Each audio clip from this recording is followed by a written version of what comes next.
Bonjour à toutes et à tous et bienvenue sur Grand Lille TV pour une nouvelle édition du Rendez-vous de l'Écho. Aujourd'hui, Philippe Desnoux est en notre compagnie. Bonjour. Bonjour. Vous êtes le directeur du parc d'attractions Bagatelle, forcément bien connu de tous dans la région Nord-Pas-de-Calais. Alors déjà, est-ce que vous pourriez nous le présenter, ce parc d'attractions, pour ceux qui ne le connaîtraient peut-être pas encore? Ce qu'il faut se dire, c'est que ce parc d'attractions, le parc de Bagatelle, donc, c'est le précurseur des parcs d'attractions en France. C'est-à-dire qu'il est né dans les années 50, à une époque où personne ne parlait de parc d'attractions. C'était donc une base de loisirs qui proposait des jeux divers, des balançoires, des tourniquets, voilà, et puis un petit train par la suite. Et en fait, il n'y a que quand la mer de sable de Jean Richard à l'époque a été créée, que le mot parc d'attractions est rentré dans le langage courant et qu'on s'est aperçu que Bagatelle, bien en avance, en fait, c'était comme Monsieur Jourdain. Il faisait des attractions comme Monsieur Jourdain, faisait de la prose sans le savoir. Alors plusieurs dizaines d'années d'histoire pour le parc Bagatelle. Une histoire assez compliquée également avec plusieurs rachats peut-être ces dernières années. On en est où maintenant? Alors en fait, effectivement, c'est une famille, la famille Parent, qui a créé ce parc. Hein, et ce parc a été racheté par le groupe Grévin et compagnie dans les années 2000. Puis ensuite par Compagnie des Alpes en 2005, et depuis peu par le groupe Looping, et à sa tête un enfant de la région, Laurent Brulois, qui a fait l'acquisition du parc. Donc il revient un petit peu voilà, aux sources de sa proximité géographique, tant par les personnes qui le gèrent, puisque c'est Laurent, et puis aussi parce qu'il va y avoir la plus grosse création certainement jamais réalisée sur le site. Et cette grosse création, bien, c'est pendant que Laurent et le groupe Looping est au pilotage de ce parc qu'elle va être créée, développée sur le site. Alors on va en reparler dans un instant. Pour aujourd'hui, en fait, le parc, si vous deviez le situer avec quelques chiffres clés à nous donner, le nombre de visiteurs par exemple. Alors, clairement, l'année dernière, on a fait 265 000 visiteurs. Ce parc a déjà réalisé, dans les années 2000, début 2001, 2002, 370 000. Donc c'est vrai qu'il a manqué d'investissement. C'est vrai qu'on visualise donc exactement quels sont nos objectifs, renouer avec ce succès-là, et qu'on s'en donne les moyens maintenant vraiment au maximum. Alors justement, prochaine question, cela va de soi. Les investissements avec une grande nouveauté d'ici les prochains jours, une nouvelle attraction, le Triops. On peut en dire deux mots? Ah oui, avec grand plaisir. Donc le Triops va être la plus grosse et la plus grande des attractions du parc. Ça reste une attraction familiale, mais néanmoins, elle sera limitée aux enfants qui auront au moins 10 ans, 1,35 m. Et cette attraction, ça va être la plus grande du parc, mais surtout, elle va être unique en Europe.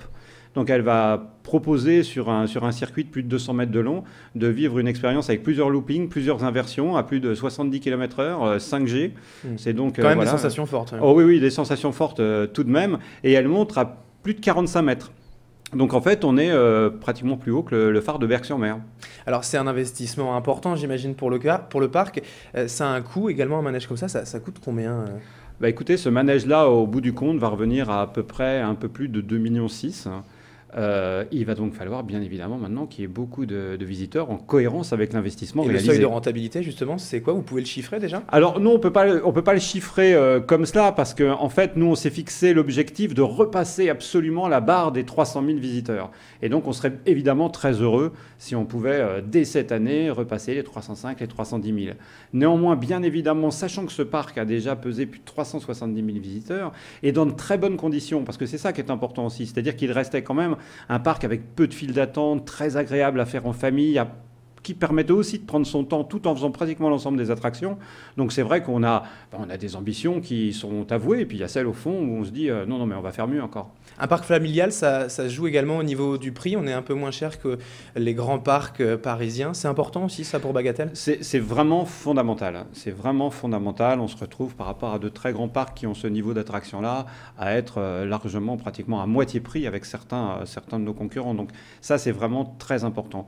L'autre chose aussi, c'est qu'on est vraiment on est un parc dont la destination en fait est la Côte d'Opale. On est donc vraiment un site touristique en même temps. Et pour être vécu, je dirais, en famille, dans de bonnes conditions, et pour que les gens puissent venir à la limite plusieurs fois dans l'année, il faut avoir une politique de prix qui soit une politique vraiment qui rende le parc très accessible. L'aspect familial, c'est toujours de nouvelles attractions comme le Triops tous les ans? Ou alors, pour les prochaines années, on va quand même ralentir l'ambition pour les prochaines années? Alors vous allez voir qu'en fait, le Triops, il a plusieurs entrées. D'abord, on a trouvé que le nom était assez chouette, puisque c'est quand même un bel assemblage consonne-voyelle, facile à dire par tout le monde, et puis qui sonne assez bien. Mais il n'y a pas que ça. En fait, le Triops, c'est un animal qui a 3 yeux. Donc comme nous on avait un looping, 2 inversions, 3 moments forts, on s'est dit que c'était intéressant de le valoriser. Et puis la dernière petite chose, c'est qu'en fait il ne s'est rien passé pendant de nombreuses années à Bagatelle. Et le triops a la particularité de pondre ses œufs. Et si le climat n'est pas favorable, les œufs vont rester 50 ans, 100 ans, 150 ans avant de se développer. Puis un jour, voilà, à l'occasion d'un climat favorable, ils se mettent à éclore. Ben nous, c'est la même chose. Il ne s'est rien passé à Bagatelle pendant bien des années. Et là, le triops, il vient de surgir. Mais en même temps que le triops, c'est une nouvelle ère aussi qui surgit pour le site. Donc il est bien question de réinvestir tous les ans, de continuer à avoir une politique de divertissement qui soit une politique soutenue avec des nouveautés, annualisé, de manière à ce que les familles qui viennent nous voir et qui sont fidèles retrouvent à chaque fois quelque chose qui leur donne une envie de plus d'aller à la découverte de ce parc qu'ils connaissent si bien. Alors rapidement, pour rappeler, le parc de Bagatelle, c'est donc sur la côte d'Opale, entre Merlimont et Berck. Un site internet également pour avoir plus d'infos? Oui, bien sûr, le site du parc... parcbagatelle.fr. Exactement, c'est .com, mais c'est exactement ça. Très bien, merci donc Philippe Denoud d'avoir été avec nous. Je rappelle que vous êtes le directeur du parc d'attractions Bagatelle. Merci à vous. Et merci à vous de nous avoir suivis sur Grand Lille TV. Fin de ce rendez-vous de l'écho. Dans un instant, à suivre la météo et l'infotrafic.